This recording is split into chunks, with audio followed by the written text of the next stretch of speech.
forgotten house. Once, in a small, forgotten village at the edge of a dark forest, there stood an ancient house.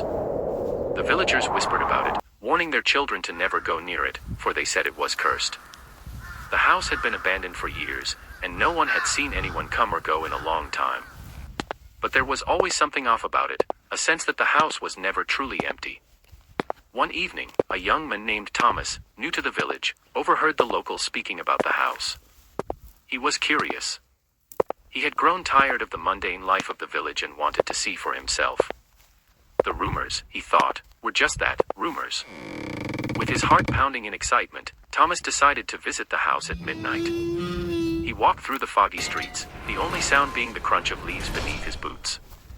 As he reached the house, it stood before him like a dark, looming giant, its windows dark and unwelcoming. The front door was slightly ajar, as if inviting him in. With a deep breath, Thomas stepped over the threshold. Inside, the house smelled of decay and old wood, and the air felt heavy, as if something was watching him. He walked through the dimly lit corridors, the floorboards creaking with every step. It was unnaturally cold, and the silence was almost suffocating. As he moved deeper into the house, he noticed strange things, shadows that seemed to flicker and move on their own, portraits on the walls with eyes that seemed to follow him. In one of the rooms, he found an old wooden chest. It was locked, but Thomas could feel an unsettling pull towards it. Ignoring the feeling of dread crawling up his spine, he forced the chest open. Inside, there was a collection of old photographs, some of which appeared to be of the house itself, though much older. There were also several letters, their ink faded and hard to read. As he sifted through the papers, he felt something brush against his neck, like a cold hand. He spun around, but there was nothing there. His pulse quickened.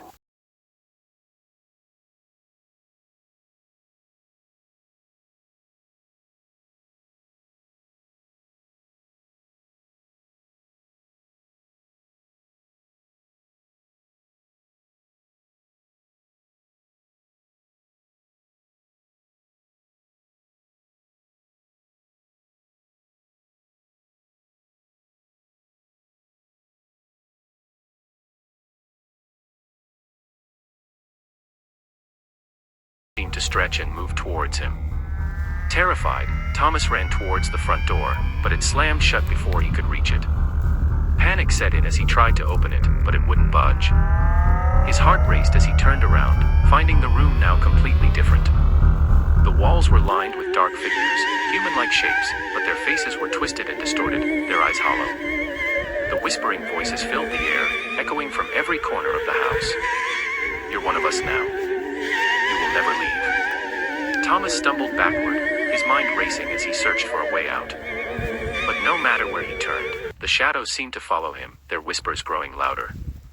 In his desperation, he sprinted up the stairs, thinking there might be a window or another escape route. But as he reached the top, he froze.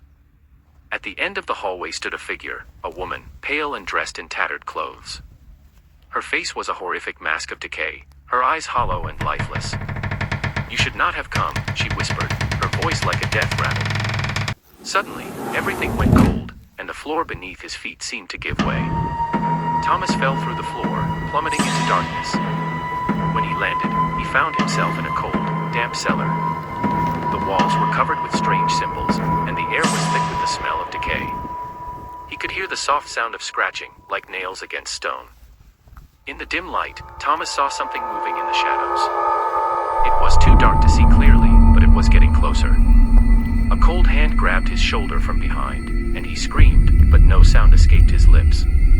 The shadows enveloped him, pulling him into their cold embrace. The next morning, the villagers found the house silent once more, as it had always been. But when they walked past the old house, they noticed something different.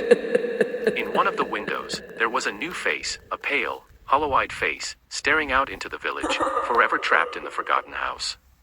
And from that day forward, no one dared approach the house again.